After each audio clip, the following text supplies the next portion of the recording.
So it's a good thing. I'm part of a good publication which is happening today. இன்னும் நிறைய பண்ணுங்க. 120 வருஷங்கிறது வந்து உங்களுக்கு தெரியாது. சினிமா கம்பெனி நடத்துற என்ன கேளுங்க, நான் சொல்றேன். 45 வருஷமா நடத்திட்டு இருக்கேன். எவ்வளவு கஷ்டங்கிறது எனக்கு தெரியும். ஏவிஎம் கேளுங்க, 75 வருஷத்துக்கு மேல நடத்திட்டு இருக்காங்க. அவங்களுக்கு தெரியும் எவ்வளவு கஷ்டம். அதுவும் புக் பப்ளிகேஷன், படிக்கிற பழக்கம் குறைந்து கொண்டு வரும் காலம்.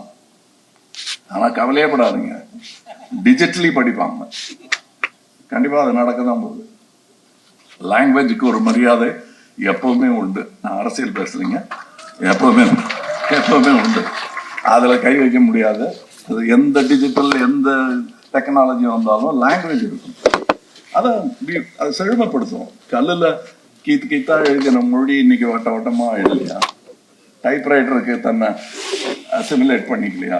அந்த மாதிரி நடக்கும். சினிமாவே அதை நோக்கி நகர்ந்து கொண்டிருக்கிறது.